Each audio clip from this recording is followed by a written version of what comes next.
Hi, we're going to do chapter 6.3, factoring trinomials by trial and error. Okay, and trial and error means exactly what it says. We're going to try different solutions and see which one works.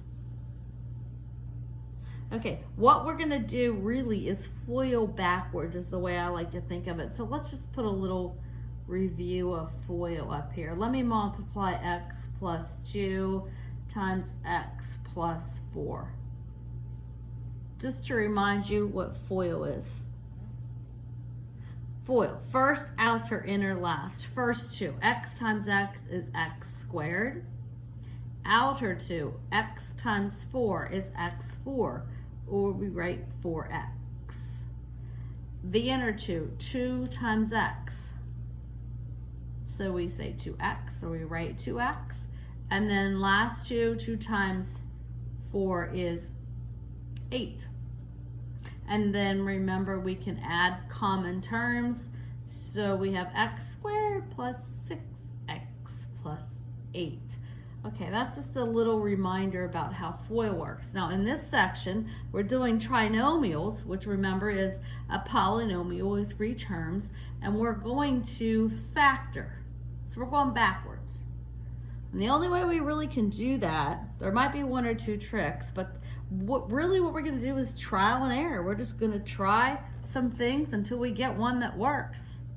So when I start out to conquer one of these problems, the first example, x squared plus 3x plus 2, I just start writing some parentheses. We'll fill in the blanks till we get one that works.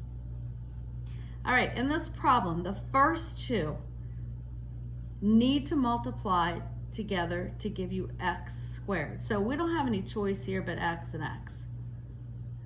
Right, so this one isn't that difficult. Now the last two numbers have to multiply together to give you 2. 2 is a prime number, so you have 1 and 2 are the only factors of 2. So you could put a 1 here and a 2 here, or you could put the 2 here and the 1 here. It's all going to wash out in the end. Okay, and then we need to figure out whether we need pluses or minuses. Now, in this case, since both of these are pluses, rule of thumb, both of these will be pluses. So actually, I think our first try is going to work. And let's check it out. First two, x squared. I'm moving down here a little bit. Outer two, 2x. The inner two, 1x. And then the last two is 1 times 2 is 2. Add your common terms, and we have x squared plus 3x plus 2. Done. So your answer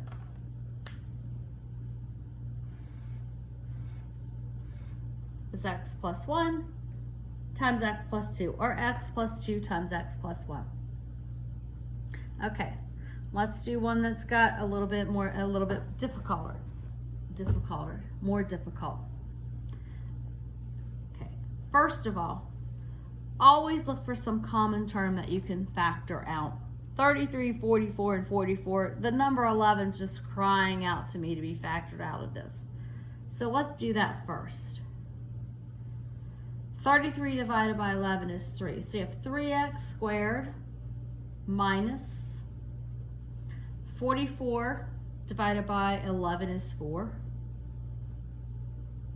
X.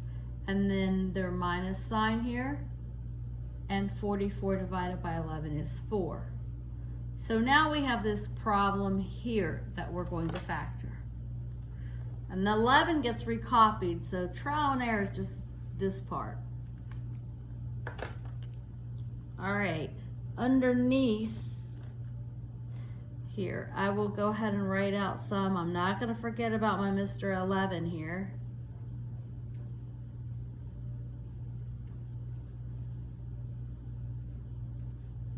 And we're going to try.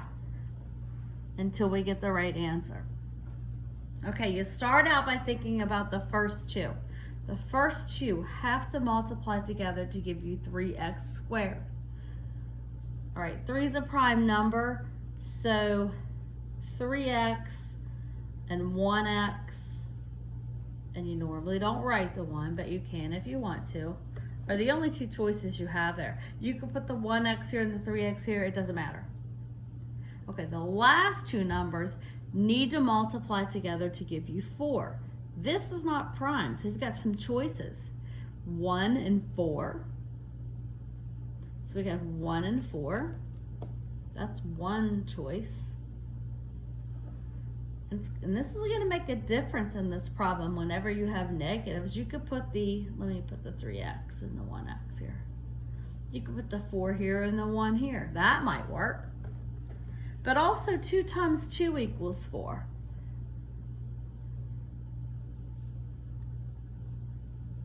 So we could have a 2 and a 2. And whenever you have a negative sign at the end here, the last two numbers have to multiply together to give you a negative number. So one of these is going to be plus and one of these is going to be minus. So let's start figuring out what will work. That's an 11. All right, let's check this out. First two, 3x times 1x is 3x squared. That works. Outer two, 12x and 1x. I can't think of a way that a 12x and a 1x could be combined to give me a 4x. Fail. Okay, let's try this. First two, 3x and 1x give 3x squared. Outer two, 3x times 1 is 3x. And 4 times 1x is 4x. 3 and 4. Can I get 3 and 4 to add or subtract to get me a 4? Nope. All right, let's try this. First two, 3x times x, 3x squared. That'll work. The outer two give me a 6x, and the inner two give me a 2x. 6 and 2. Is there a way I can combine 6 and 2 to get a negative 4? Yes, there is. A negative 6 plus a 2 is a negative 4. Now we need to decide where to put our positive and negative sign. The outer two will give us the 6x, and we need that to be negative. So let's put the minus sign here and the positive sign here. And then let's check. 3x times x is 3x squared. The outer two, 3x times minus 2 is minus 6x. The inner 2 is 2 times x, and that's positive. And the last 2 is 2 times negative 2, which is minus 4. Let's combine our like terms. So we have the, and don't forget about Mr. 11 out here. So we have 3x squared. This becomes a minus 4x. Negative 6x plus 2x is a minus 4x. And minus 4. All right, we did it. So here is our answer. 11, that's an 11, times 3x plus 2 times x minus 2. We did FOIL backwards to get our answer. Okay, one more.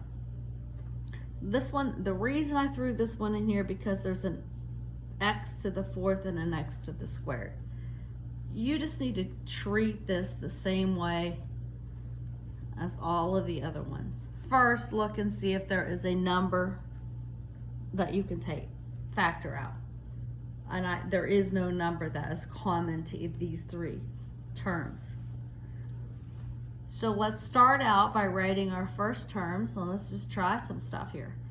Okay, this is x to the 4th power, but still we have 3 and a 1.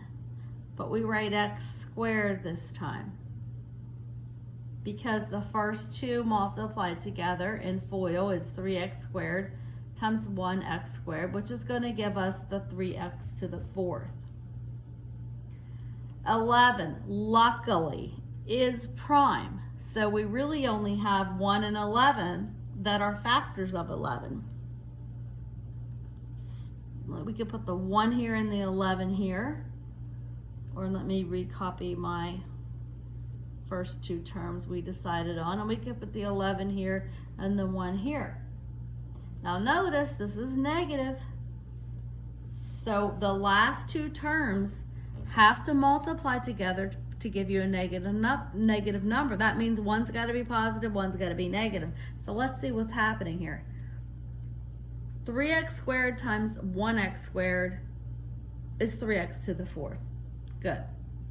Now the outer two, 3x squared times 11 is 33x squared and a 1x squared. Can I get 33 and 1 somehow to give me a 32? Sure can.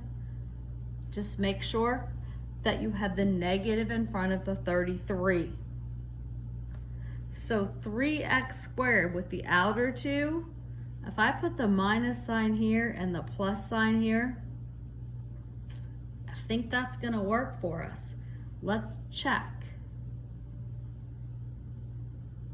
The first two, 3x squared times 1x squared is 3x to the 4th. Remember, x squared, you add exponents. There's 4 of them there. The outer two, minus 33x squared. The inner two, 1 times 1x squared is positive 1. You don't have to write that one. X squared. And then your last two is a positive 1 times a negative 11, which is minus 11. Okay, now let's add what looks alike here. We have a negative 33x squared, and we have a positive 1x squared. So that makes it negative 32x squared. And then the minus 11 gets recopied. Okay, we did it. So the answer happened to be, luckily, my first choice. If we would have went this way, the outer two was 3x squared and the inner two was 11, and 11 and 3, no matter how you slice and dice it, it's not going to give you a 32. So that's trial and error for you. Make sure you have a lot of paper when you do these. And don't forget, factor out something common if you can before you start. And also, if you have positives here in your trinomial, you're going to have both positives. But if you have a negative for your last number, one has to be positive. One factor has to be positive and one has to be negative. Okay, there's one more part to this section. All right, we have special case here. You don't need to memorize this. This is a special case called perfect square trinomial. And what that means is if the number in front of your x squared or your first term is a perfect square, and the last number is a perfect square, meaning if you take the square root, you get a whole number.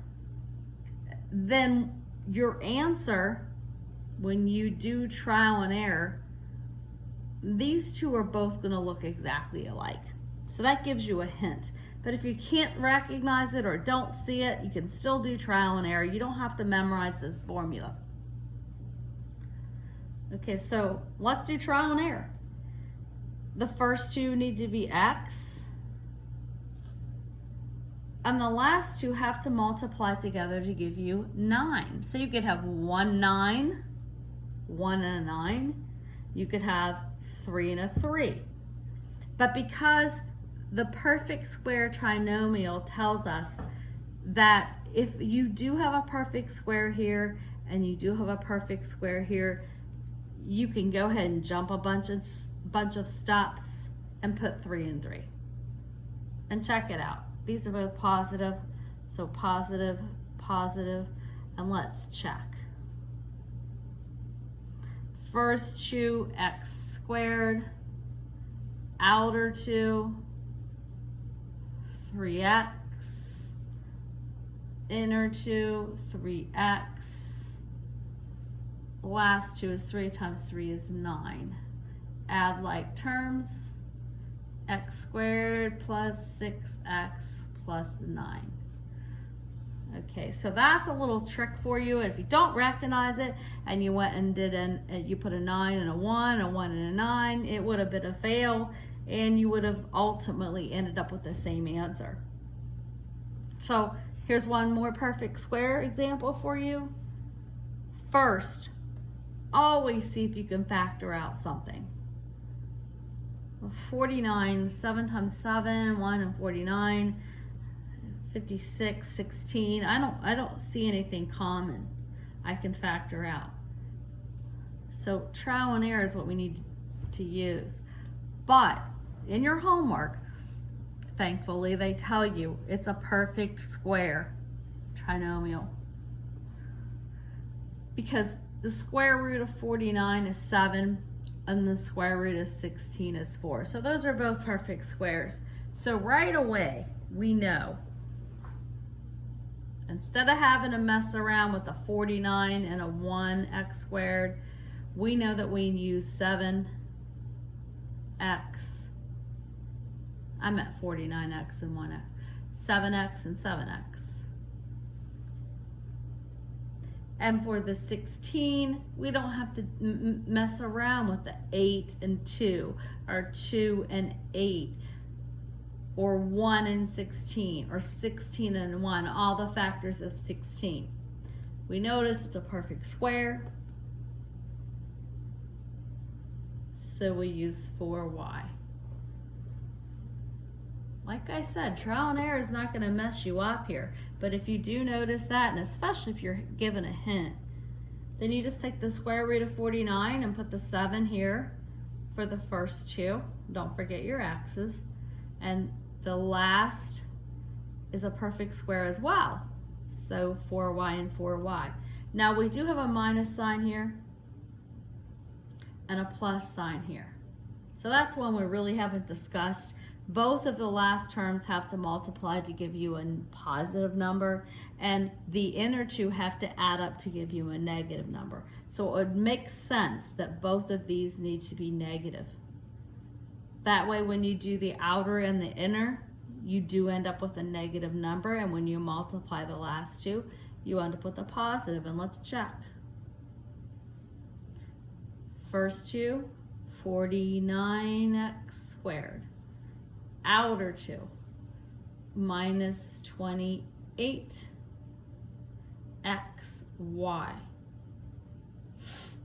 FO, outer two, inner two, negative 4x times 7x is minus 28xy.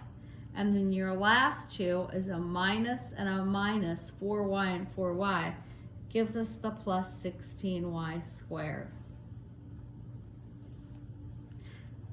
Add the like terms.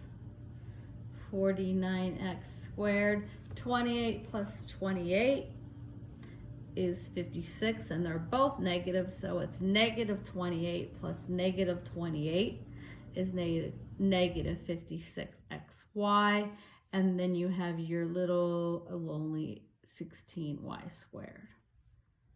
So you've done it, and your answer is here. So these are special cases to factoring. You don't have to memorize it. I never did. I usually did trial and error till I realized, oh gee, this is a perfect square trinomial. But Anyway, there you go. There's 6.3, and we've only got one more section to go. We're going to do difference of 2 cubes and sum of 2 cubes. And I don't think you're going to think that's too difficult. Okay, so I'll do that tomorrow. Have a good night.